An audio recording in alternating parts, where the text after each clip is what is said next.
बहू से नफरत।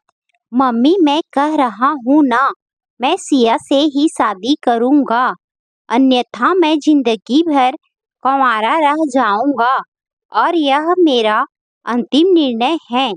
अब इस विषय पर मैं आपसे आगे बहस नहीं करूँगा। तभी अभिनव की मम्मी रमा जी ने कहा, बेटा तू समझता क्यों नहीं है? हमने तेरे सामने सिया की जन्म कुंडली पंडित जी को दिखाई थी ना, और उन्होंने सिया की कुंडली में मांगलिक दोष बताया है। अब तू बता, सब कुछ पता होते हुए हम तेरी शादी एक मांगलिक लड़की से कैसे कर दे? तू जानता नहीं कि मांगलिक दोष वाले की जीवन साथी की मौत जल्दी हो जाया करती है, इसीलिए तुझे मैं समझा रही हूँ, तू भूल जा सिया को। रमा जी ने अभिनव को बहुत समझाया, पर अभिनव का कहना था कि जब मैंने सिया से प्यार किया था, तब मैंने उसके साथ प्यार करते हुए जन्म कुंडली का मिलान नहीं किया था, ना ही मैं इन मिलानों को मानता हूँ।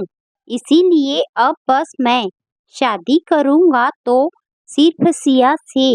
यह मेरा आखिरी फैसला है।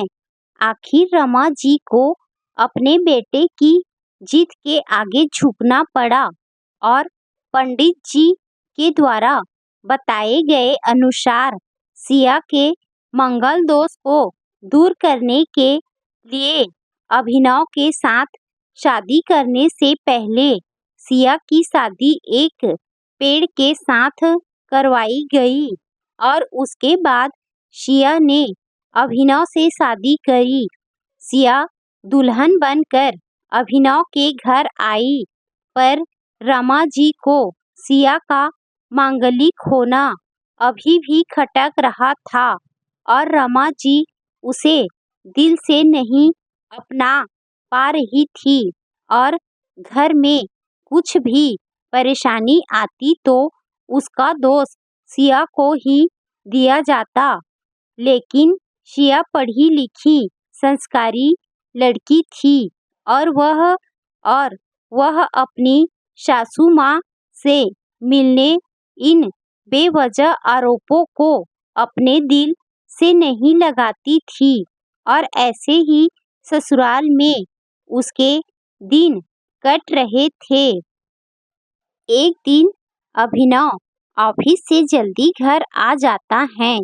तब रमा जी ने उससे पूछा, बेटा आज जल्दी कैसे आ गया? तब उसने बताया, माँ आज सुबह से ही सिर दर्द और बहुत कमजोरी आ रही है, इसीलिए ऑफिस में काम करने की हिम्मत ही नहीं हुई मेरी। तब रमा जी ने कहा, चल बेटा जल्दी कर, हमें डॉक्टर के पास चलना चाहिए। तब अभिनय और रमा जी डॉक्टर को दिखाने गए। डॉक्टर को दिखाने के बाद मालूम पड़ा कि अभिनव को पीलिया हो गया है और दोनों जैसे ही घर लौटे, रमा जी ने घर को सिर पर उठा लिया और कहने लगी, जब से यह लड़की हमारे घर में आई है तब से हमारे घर में परेशानी और बीमारियां भी साथ में लेकर आई हैं। इसके कदम ही अशुभ हैं। अब देखो, इसका मांगलिक दोष हमारे बेटे पर भी असर करने लग गया है। कल को अगर मेरे बेटे को कुछ हो गया तो कौन जिम्मेदार होगा? तभी सिया ने कहा, मम्मी जी प्लीज, और कितना नीचा दिखाएंगी मुझे? आज तक मैं चुप रही क्योंकि पापा ने यही सिखाया था कि बड़ों के आगे ससुराल में जबान मत देना, पर आज तो आपने हद ही कर दी है। अगर मैं आज नहीं बोली तो जिंदगी भर खुद को माफ नहीं कर पाऊंगी। मम्मी जी, अगर आप पंडित जी पर भरोसा नहीं करती थी तो उनके कहे अनुसार आपने सारी मांगलिक दोष निवारण की विधि क्यों करवाई? क्यों पहले आपने मेरी पेट से शादी करवाई? दोष मेरा मांगलिक होना नहीं है, बल्कि दोष तो मेरा आपकी बहू होना है, क्योंकि घर में जाने अनजाने में कुछ भी परेशानी आती है उसको आप मुझसे जोड़ देती हैं। और जब कोई सास अपनी बहू से सिर्फ नफरत कर रही होती है तब यह बहू दोष बेटे बहू को नहीं, पूरे परिवार को परेशानी में डाल देता है। और इस बहू दोष से मुक्ति भी सिर्फ सास ही दिलवा सकती है। बहू को अपनी बहू माने, उसे दिल से अपनाए, उसे भी सम्मान दे और यह महसूस कराए कि वह भी इस परिवार का सदस्य है। नहीं तो बहू दोष मांगलिक दोष से भी ज्यादा पीड़ादायक हो जाता है। शिया की कही हुई बातें रमा जी के दिल को झकझोर रही थी और उन्हें मन ही मन पश्चाताप भी हो रहा था। उस समय उन्होंने शिया को कुछ भी नहीं कहा।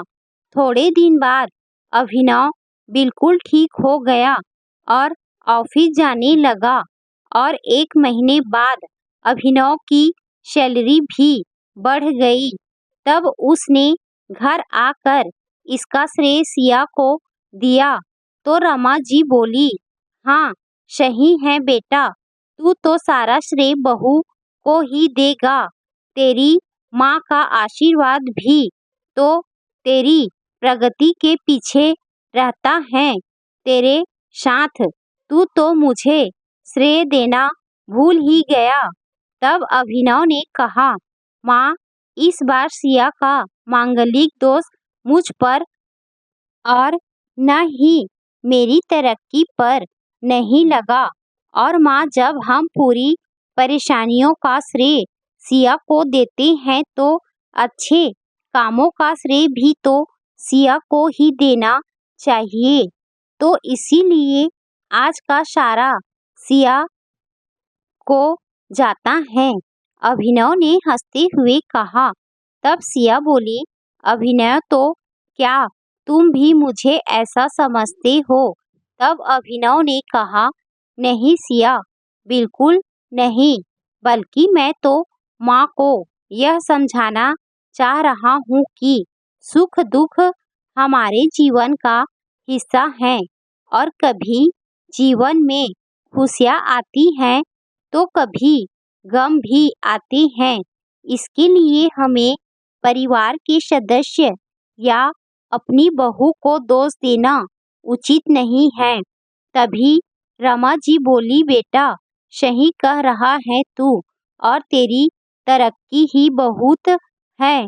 मुझे इस झूठे दोषों से बाहर निकालने के लिए आज मैं यह कसम लेती हूँ कि आज के बाद मैं शिया को किसी भी बात का दोष नहीं दूंगी।